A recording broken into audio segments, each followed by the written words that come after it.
Years of hard work, volunteering, and anxiety finally pay off. You've successfully outcompeted thousands of people to get to where you are, and you should feel extremely proud of yourself. I remember that phone call like it was yesterday. My heart started racing when I saw the name of my medical school on the caller ID, and as soon as they said we have some good news, I couldn't even hear the rest. I was so excited to tell my parents and make them proud, thank them for all their sacrifices and helping me get to this point. But the reality is that this euphoria lasted for about 2 to 3 days, and then it was back to reality.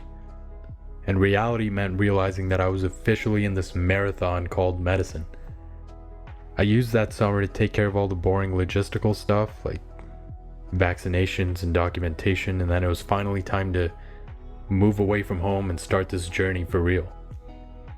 At art school, it all starts with orientation week, where you meet your classmates and a few of the upper year students to help you get organized and get you settled in. And quite honestly, this is a pretty superficial time, like everyone's just being their professional medical student self rather than authentically being who they are. Nonetheless, you might still get lucky and find some good friends nice and early, find your group.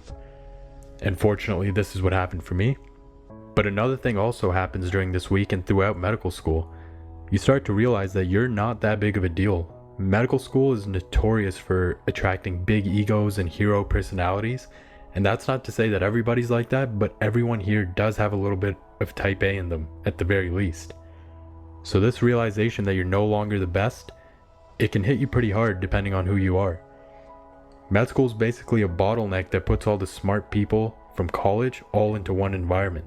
And within this environment, being a medical student isn't a big deal because everybody's already accomplished that. So now it becomes about who's the best within the best. You begin comparing yourself to other people and start caring about things that you might not even considered before. Wow, that person's so much more athletic than me. They can play a guitar. That girl's so much prettier than me. She's so well put together and has a great boyfriend. All these comparisons can start to plague you and make you feel like you're not enough. Did you just get lucky to be here? Are these people better than you? Will you ever be able to keep up? As you get deeper into school, you might also realize another fact.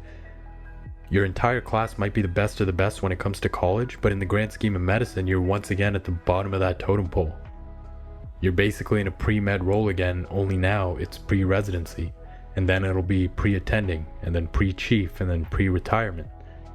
The reason I say it like that is because this is going to go on for a long time, so you need to get ahead of this problem of comparing yourself to other people and feeling inadequate before it gets out of control. Now, I'm not going to sit here and tell you to never compare yourself to other people, because that's just not realistic. Comparison and measuring up is a natural part of being a person, and focusing on our negatives and on other people's positives is also a normal thing that we unfortunately do. And this is why we can feel pretty bad about ourselves. We forget to give credit to ourselves about our positive traits and achievements, but we're quick to praise other people, albeit silently, and we ignore their problems and negative aspects to further put ourselves in a hole. So as far as dealing with it, number one, you need to focus on yourself and your goals. You were great at doing this in college, and that's what got you here. You have to focus on what you're here to do, which is to become the best doctor you can possibly be in whichever field that you decide to pursue. So you need to cut out all the noise and keep your goals at the forefront and focus on yourself. And the people who want to be part of your life are going to be there, and that's not going to be everybody. The second thing is to take care of yourself. Nobody's going to do this for you, so you have to find a way to prioritize yourself and keep yourself number one. That means eating healthy, getting your physical activity, and staying on top of schoolwork. Nobody's going to do this for you, especially not the school. These schools have mandatory sessions talking about stressful things like residency, so you can't depend on them to take care of you. The next thing is to use others as inspiration. Instead of getting envious and feeling bad about yourself, use it to your advantage. If someone is better than you at something, then ask them how they do it and learn from them. You have to leave your ego out of it. Or for example, if someone has so much time to play guitar, figure out how to be more efficient with your time and do something you care about, which necessarily isn't the same thing. But you should use others as motivation to use your time more efficiently and get better at things that you actually care about. And the next thing is to sort of stay in your own lane. If you were never an athlete, don't let your competitive spirit take over and be like, okay, I'm going to become one now and outdo everybody else. Have fun, Do whatever you want in your free time, but be smart about it. You only have so much free time, so put it into things that genuinely make you happy instead of trying to level up with everybody else. If other people enjoy playing intramural sports, it doesn't make you less of a person that you don't enjoy it.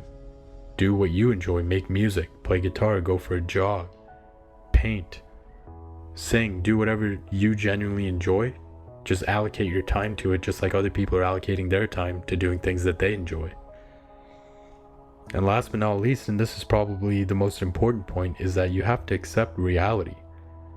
The nice thing about being smart and accomplished in college is that it sort of keeps you shielded from the real world. You feel like as long as you're getting all this work done, you're a big deal and you've achieved all this stuff, which you have, and again, you should be proud of yourself.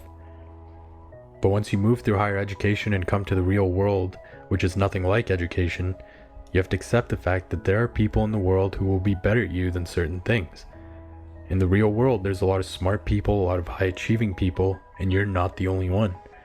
And this can be a hard pill to swallow, especially for people that are type A high achievers. And the best thing to do is be proud of your accomplishments and put your best foot forward. And just stay in your own lane and focus on your goals. Not to outdo everybody else, but to bring out the best in you and fulfill your potential.